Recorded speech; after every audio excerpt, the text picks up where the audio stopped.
The wind screamed across the wide plains of Wyoming Territory in the winter of 1887. It carried with it the taste of ice and danger. Thomas Garrett pulled his worn coat tighter and looked down from the hill where his ranch spread out below him. 300 stubborn acres of land that fought him every single day. He was only 24, but the years had carved lines into his face that belonged to an older man. The sun hung low, the sky turning shades of gold and crimson. His small herd huddled near the frozen creek, their breath rising like ghosts in the cold evening air. He counted them again. 43 cattle, the same as that morning. It wasn't much, but it was his, built with his own hands after his parents died of fever 5 years earlier. They had left him the land and their old ways of thinking. His father had always said, "Keep to yourself, son. Trust no one." His mother had whispered the same lesson on her deathbed. "Lock your heart tight, Tommy. The world's no place for tender souls." And so Thomas had built walls around his life. He worked, he ate, he slept. He didn't go to the saloon. He didn't talk to the girls at the church socials. Folks in town called him the hermit rancher, a quiet young man who spoke only when business demanded it. He didn't care. Loneliness was a small price for peace. But that night, peace came with a price he hadn't expected. Dark clouds rolled in fast from the north. The air went still, the kind of stillness that comes before a killing storm. Thomas felt the change in his bones. The birds were gone, the horizon vanished, and the wind turned colder than sin. He spurred his horse, Belle, toward the herd, hoping to drive them to shelter in the eastern valley. Then the first snowflakes fell, big and heavy at first, then small and sharp as needles. Within minutes, the world vanished in white. The storm wasn't just early, it was deadly. Thomas couldn't see Belle's ears in front of him. The cold burned his face, froze his hands, turned his breath to ice. He tried to turn back toward home, but it was no use. Every direction looked the same. The wind howled like a living thing, pushing him off course. Belle stumbled once, then again, and Thomas realized with dread that he was lost. He shouted, but the storm swallowed his voice. He could feel his strength fading. His fingers no longer obeyed him. The world narrowed to the rhythm of Belle's labored breathing and the sting of snow against his skin. Then, through the blinding white, he saw it. A faint flicker of orange light. Fire! Hope flared inside him. He slid off Belle, nearly falling, and stumbled toward it. The light grew brighter until the shape of a small teepee appeared, half hidden against a rock outcrop. It shouldn't have been there, not this far from the reservation. But right then, Thomas didn't care who it belonged to. He remembered his mother's words, "Always announce yourself." His frozen fingers knocked weakly on one of the wooden poles. "Hello," he croaked.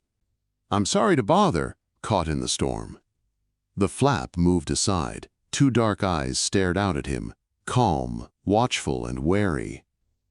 A young woman stood there, no older than 20, her long black hair in a braid over her shoulder. Behind her, another woman rose, a little older, her hand resting near a knife at her belt. Both wore soft deerskin dresses, decorated with bright beads that shimmered in the firelight. For a long, tense moment, no one spoke. Thomas knew what they saw. A white man armed and desperate at their door. His father's voice echoed in his mind. "Can't trust him, son." But pride meant nothing now. The cold was already killing him. "Please," he said. "I mean no harm. My horse and I, we're lost."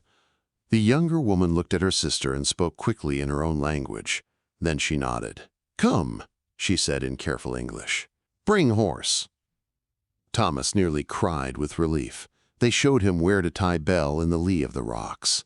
His fingers were too stiff to manage the knots, so the older woman took over silently, her movements swift and sure. Inside, warmth hit him like a blow. The fire crackled in the center, smoke drifting through the hole at the top. Blankets and buffalo robes lined the ground. The air smelled of wood smoke, leather, and something sweet.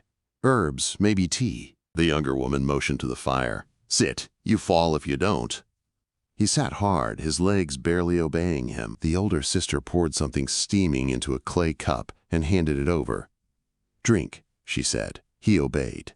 The tea was bitter and sharp, but warmth spread through him instantly.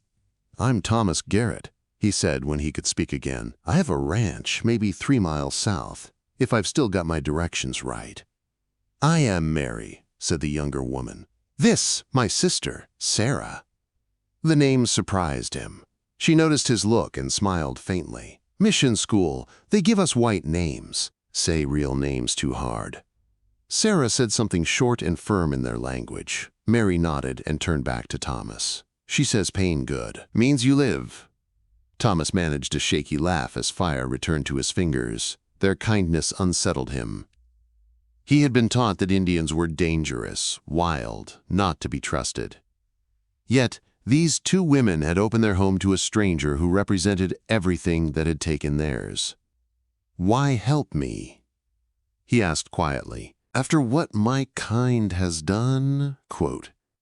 Mary met his eyes. Storm does not care who you are. Cold kills all same. We help because we can. The wind battered the teepee walls, but inside there was peace. Sarah hung his coat by the fire. Mary added another log and began to hum softly, a sound that seemed older than the land itself. Thomas told them about his ranch, about losing his parents, about working alone all these years. They listened without judgment. When he mentioned that he'd never taken a wife, Sarah asked bluntly, "No woman wants you?" He blushed. I never asked one. Mary's dark eyes sparkled with mischief. Young man with land, cattle, and no woman. Strange thing. I suppose I'm not much of a talker, he said awkwardly. Maybe you talk too much to ghosts, Sarah said. Need talk to living. For the first time in years, Thomas laughed. A real laugh. Shaky but honest. The fire crackled, the storm howled, and inside that small circle of light, something inside him began to thaw. He had found more than shelter. He had found warmth, not just of fire, but of spirit. And as his eyes grew heavy, Mary's quiet voice echoed across the flames. A virgin rancher took shelter with 2 Apache sisters, she said softly. This night will change him forever. Thomas smiled sleepily, not understanding how true her words would be. Outside, the storm raged. Inside, a frozen heart began to stir. Thomas woke to silence. The blizzard that had nearly killed him had passed, leaving a world buried under white. Pale morning light filtered through the smoke hole above, painting soft shadows across the teepee. The fire had burned low, only glowing embers left. For a long moment, he didn't move. The warmth, the quiet, the smell of smoke and leather, it felt like a dream. Then he saw Mary sitting by the entrance, her hands moving quickly as she threaded beads into a piece of soft leather. Her braid glinted in the light, a few loose strands framing her face. Sarah was gone. When Mary noticed his eyes open, she smiled slightly. Storm finished, she said. Your horse well, you rest good. Thomas sat up, his body stiff from sleeping on the ground. The buffalo robes had been softer than he'd expected. I should go, he said, though his voice didn't sound certain. Need to check on my cattle. Eat first, Mary said, already reaching for a pot near the fire. Long ride, need strength. She handed him a wooden bowl filled with something that looked like porridge, but smelled richer. Herbs, meat, onions. He hesitated, but the first bite made him close his eyes. It was warm, hearty, and better than anything he'd eaten in months. White men don't like our food, she said, half teasing. Then white men don't know what's good, Thomas replied. Her smile deepened. You different from most. Not sure about that, he said quietly. She studied him for a moment. You lonely, she said simply. We see it. The truth of it cut deeper than he expected. He looked down at his bowl, pretending to eat. My parents are gone. No brothers, no sisters. Just me and the ranch. Mary nodded slowly. Hard life, we know. Sarah returned then, carrying an armful of firewood, snow still dusting her hair. "You live alone, then?" she asked. "Yes." Sarah arched a brow. "Strange. White men always want someone to talk to, even if just to fight." Thomas chuckled. "Maybe I'm strange, then." "You are," she said matter-of-factly, "but not bad strange." They shared a small laugh. It felt easy, natural even. A little later, the sisters invited him outside. The world had turned to silver and white, the sun reflecting off the snow so bright it made his eyes water. The air was sharp but clean, filled with the quiet hum of the waking wilderness. "You built all this?" Thomas asked, impressed by how cleverly the teepee was placed. Protected by rock, close to a spring, sheltered from the wind. "Apache women build homes," Sarah said with quiet pride. "Men hunt and fight, but women make life possible." They showed him their food store, herbs drying in bundles, animal hides stretched on frames. He realized they'd been living there for a while, hidden, self-sufficient, completely off the reservation. "You live here alone?" he asked softly. Sarah's face hardened a little. "Our men gone. Soldiers take them to reservation. We choose different path." He nodded slowly. They were fugitives. He should report them. That's what the law said. But looking at their faces, he knew he never would. Just then, Sarah stiffened. "Riders," she said, her voice low. Thomas followed her gaze. 3 men were moving through the snow, heading straight toward the valley. His heart sank when he recognized the yellow coat of Jim Henderson, a neighboring rancher. Beside him rode his son Pete and their hired hand Dobbs, a mean man Thomas had always disliked. "Get inside," Sarah whispered. "No, it's okay," Thomas said quickly. "They must be checking for survivors after the storm. Let me talk to them." The sisters hesitated, then Mary nodded. "We trust you." He stepped forward as the riders approached. "Garrett," Jim called out. "We thought you were frozen stiff, boy." "Nearly was," Thomas said, forcing a small smile. "Found shelter just in time." Pete's eyes narrowed at the sight of the teepee. "And just who gave you that shelter?" "The ladies inside," Thomas said calmly. "They saved my life." "Apache?" Dobbs spat into the snow. "Ain't supposed to be here. They belong on the reservation."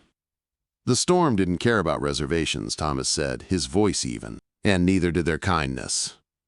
Jim studied him closely, clearly torn. He was a fair man, but laws were laws. "You know I'll have to report this, Thomas. It's the right thing." "The right thing?" Thomas said quietly. "You know what happens to women sent back alone? Is that justice?" Pete snorted. "Since when do you care about squaws? You never cared about any woman. Folks in town think you prefer sheep." The insult was sharp, meant to humiliate him, but Thomas didn't move. Something hot rose in his chest, not shame, but anger. Before he could speak, Mary stepped out of the teepee. "We saved his life," she said clearly. "Fed him, warmed him. That is our crime?" Dobbs sneered. "Nobody asked your opinion, girl." "And I didn't ask for yours," Thomas snapped. "Now you'll turn around and leave. Nothing here to report." The men shifted uneasily. Dobbs' hand hovered near his rifle. For a heartbeat, the air felt thick enough to break. Then Jim sighed. "Come on, boys. I didn't see a damn thing here but snow. Let's move." Pete looked like he wanted to argue, but one hard look from his father stopped him. Dobbs spat again and turned his horse. When they were gone, Thomas let out a shaky breath. His hands were trembling. "Why?" Sarah asked. "Why risk for us?" He met her gaze. "Because it was right. Because you trusted me." Mary smiled then, a soft, knowing smile that made his chest tighten. "Come, tea is ready." Back inside, the tension eased. The fire crackled. Sarah poured tea, Mary sat closer than before, and for the first time, Thomas didn't feel like a stranger in his own skin. "You should go soon," Sarah said gently, "before more men come." "I know," he said, though he didn't want to. "Could I come back, bring supplies, maybe thank you properly?" The sisters exchanged a look. Then Mary nodded. "You know where we are. But this dangerous. For you, for us." "I understand," he said, "but I will come anyway." Quote, Sarah reached over, her hand warm on his. "Lonely dear," she said softly. "Maybe not so lonely now." As Thomas rode home through the quiet snow, something inside him had changed. The empty fields, the frozen fences, even the cold wind. Everything felt different. For the first time in 5 long years, he wasn't completely alone. And that night, as he lay awake staring at the ceiling, he knew one thing for certain. He would go back. Wait, before we move on, what do you think about the story so far? Drop your thoughts in the comments. I'm really curious to know. 3 days passed before Thomas saw them again. The ranch felt emptier than ever, its silence heavier than before. Every corner of the house reminded him of that teepee, of firelight on dark eyes, of soft voices speaking kindness where there should have been none. He'd lost a few cattle in the storm, but for once, he didn't care. His heart was somewhere else, hidden in a small valley with 2 women the world had taught him to fear. That afternoon, he loaded his pack horse with supplies: flour, coffee, venison, and a packet of sugar, a small luxury he hoped might make Mary smile. The ride through the snow was long, but his heart beat fast with purpose. When the rock outcrop came into view, he held his breath, half afraid they'd moved on like smoke. But the teepee still stood. Mary stepped out before he even called out, as if she'd been expecting him. Her face lit up with surprise and something softer. "Thomas," she said simply, "you came back." "I said I would," he replied. "Brought some things you might need." Sarah appeared from behind the teepee, wiping her hands on a hide. She studied the supplies, then looked at him with cautious approval. "You risk much coming here." He smiled faintly. "You risked more taking me in." They accepted the gifts quietly, their gratitude shown not through words but through action. Warm tea, shared food, simple conversation. By the time Thomas left that evening, he knew he would come again. And he did, again and again. Days turned into weeks. He found every excuse to ride out that way, bringing supplies, fixing fences, helping mend hides. The visits stretched longer each time. He learned their real names, Ayanna and Nashota, though they asked him to keep using Mary and Sarah in case anyone overheard. He learned about their people, their medicine plants, the life they'd left behind on the reservation. Mary's laugh came easily, light and musical. Sarah's smiles were rarer but worth waiting for. Between them, Thomas began to find a version of himself he hadn't known existed, a man capable of warmth, patience, and courage. One afternoon, as they sat near the spring gathering water, Mary said softly, "You're different now, not the same man who came to us in the storm." "Maybe," Thomas said, looking at his reflection in the water, "maybe I just started feeling alive again." She reached out and touched his hand, and the world went still. "Alive is good," she whispered. That night, he could think of nothing else. He lay awake in his cold bed, staring at the ceiling, realizing he was falling in love. Deeply, helplessly, and dangerously. He knew what people would say. That a white man and an Apache woman could never build a life together. That it was shameful, impossible. But he also knew he couldn't go back to the lonely silence that had ruled his life. A few weeks later, when he arrived at the valley, Mary met him at the edge of the trees. "Stay tonight," she said. He hesitated. "Are you sure?" Quote. She smiled. "It's not about that. Just stay. See morning with us." He did. That night, the 3 of them sat around the fire, talking, laughing. Sarah taught him a simple Apache game with stones. Mary leaned against his shoulder as they watched the flames. The warmth between them wasn't born of passion, but of belonging. When he left the next morning, the sunrise painted the snow pink and gold. "You'll come back?" Mary asked quietly. "Always," he said. Spring came early that year. The snow melted, uncovering a land reborn. The sisters planned to move north when the grass grew tall again. The thought filled Thomas with panic. "You could stay," he said one morning by the spring. "There's an old shack on my land, hidden, safe." Mary's expression softened. "We can't hide on your land forever." But maybe near. She pointed north. There's a good valley there, close enough to visit, close enough to see what comes. It wasn't a promise, but it was hope, and that was enough. They spent the next few weeks preparing. Thomas helped them move supplies to the new valley. They built a small lean-to near a rocky ridge, half cave, half home. Then came the trouble. Word spread in town that someone had seen smoke near Thomas's land. Men began whispering about Apache fugitives. One evening, Ruth Miller, an older widow who ran the small bakery, came to Thomas's door. "They're planning something," she warned. "Dobbs and a few others. You need to be careful." Thomas rode hard to the valley that night. "You have to leave," he told Mary and Sarah. "The army's coming." Mary shook her head. "No, we run no more." "Mary."